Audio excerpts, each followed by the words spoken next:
first stop of the day is the Amarairas 360-degree panoramic view.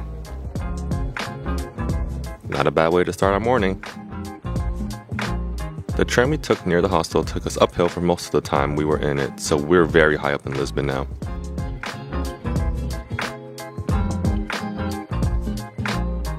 Since we're higher than most of the city, we can see a lot from up here.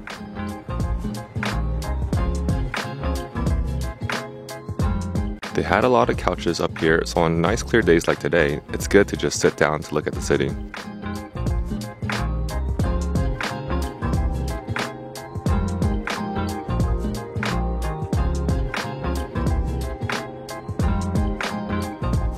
There's also a telescope to use like the Empire State Building. It was a little cloudy, but with the telescope, we can see the National Sanctuary of Christ, the King.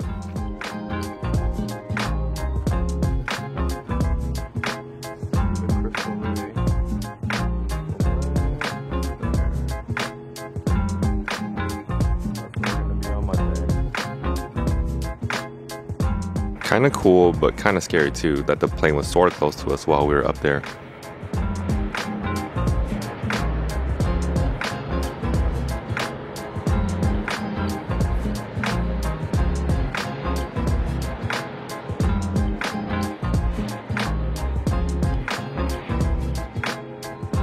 And here's the full 360-degree view.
Before getting in the elevator to go back down, there's a signature book, and we all signed it.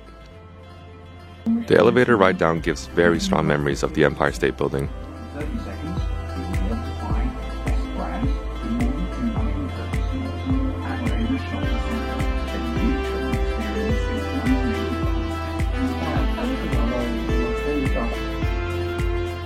in We were on top of that. Taking a bus to the western part of Lisbon, and there was a cool bridge along the way.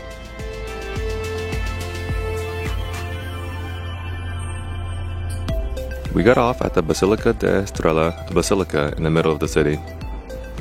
I don't have any footage inside it because it's disrespectful to film inside one. But nearby the basilica was a quiet garden in the center.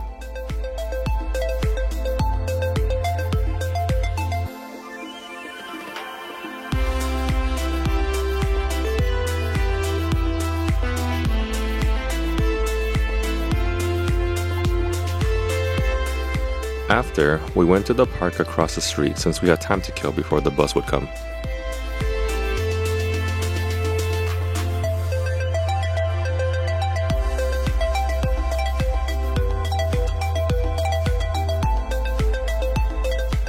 We saw there was a market going on in the park and went window shopping, or I guess stall shopping.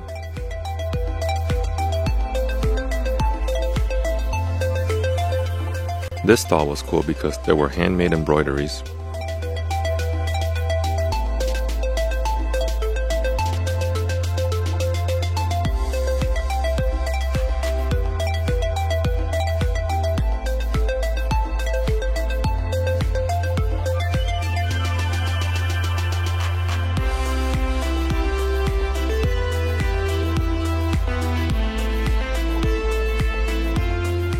Next stop, Belém Tower. We took one of these old trams but had to wait a while because the trams to Belém Tower were really packed. The famous bakery, Pastéis de Belém, is also nearby, but we were getting hungry, so we decided to get it after for dessert. Of course, I got the bacalao again, and this time it was a lot better than yesterday's. The line at Pastéis de Belém is long, but it moves pretty fast. The wait was maybe 20 minutes, but I think that's because people don't know how many pastéis they want to get. They're very fast and efficient, so you can get your warm pastéis really quick.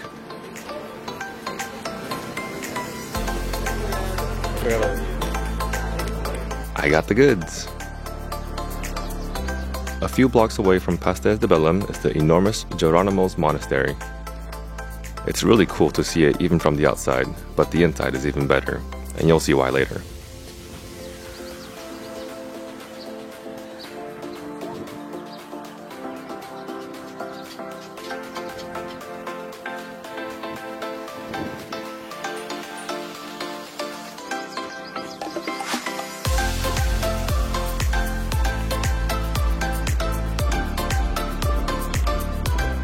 Trying out the egg tarts now. Icing sugar, and this one is cinnamon.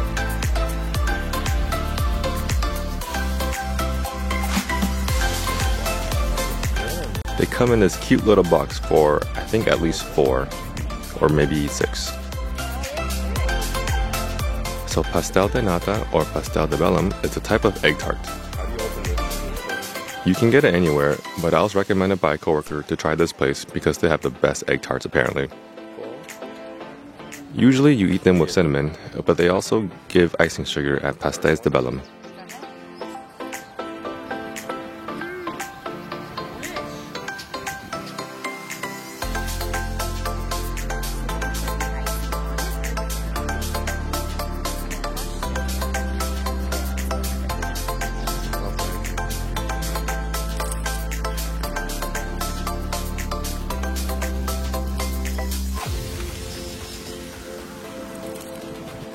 Very creamy on the inside.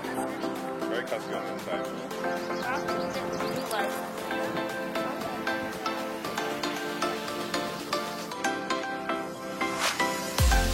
Verdict, they're pretty good.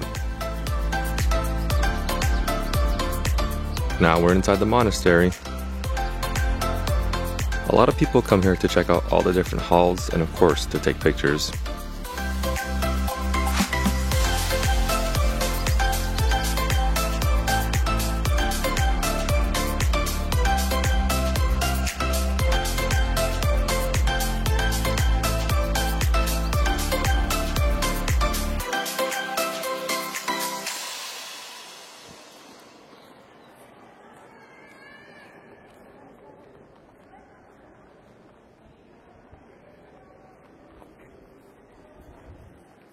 Going up.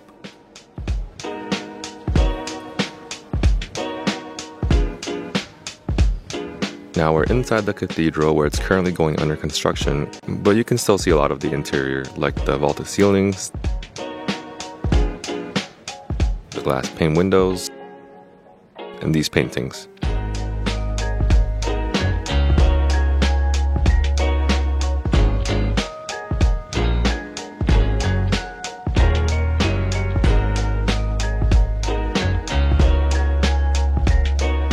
There's also this statue of Jesus on a cross. There's just so many great views of the courtyard wherever you are upstairs.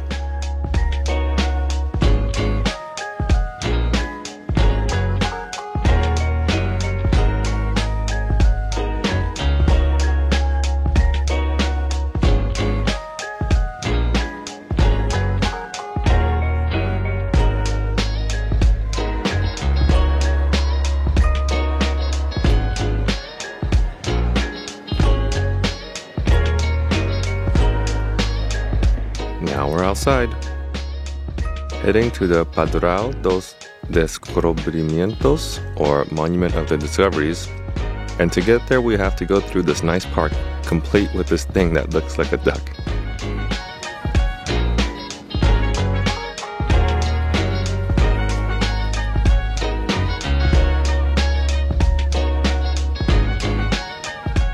That's where we'll be.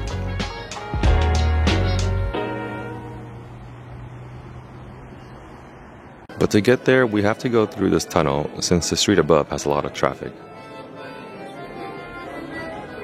And after that long, loud tunnel, we're back above ground.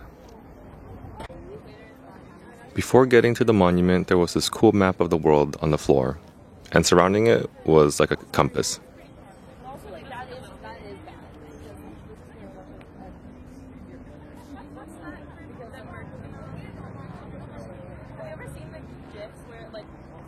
And here's the actual monument. The Monument of the Discoveries was constructed to celebrate when Portugal started to explore the rest of the world during the 15th and 16th century. On both sides of the monument are people who were important when it came to Portugal's exploration, like Prince Henry or Henry the Navigator, cartographers, and scientists.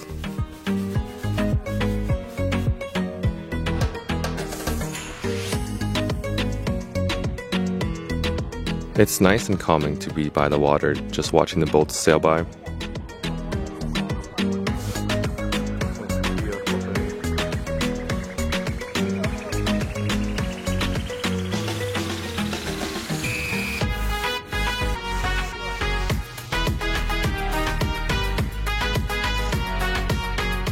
Now we're at Belém Tower.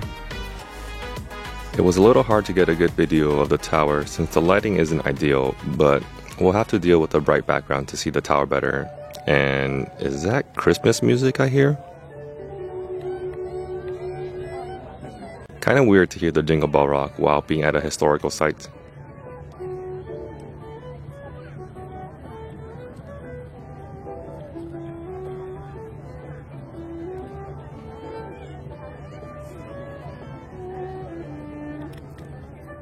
Does anyone know what this song is?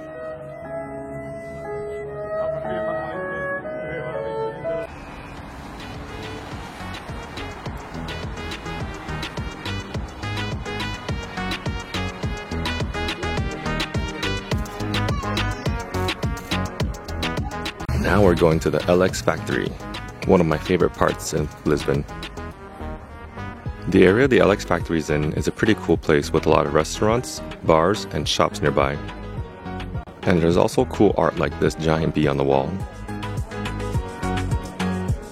But what's nice about the actual factory is the terrace on the top floor from the bar/restaurant Rio Maravilha. Finding the entrance wasn't easy. We had to ask someone for directions, but once we made it up, it was definitely worth it.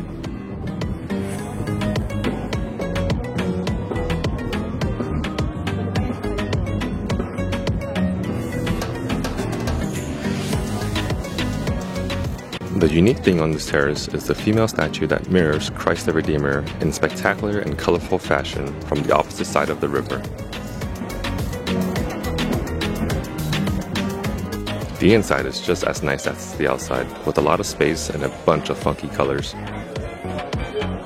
To end the night, we got some Italian food at Jamie Oliver's restaurant called Jamie's Italian.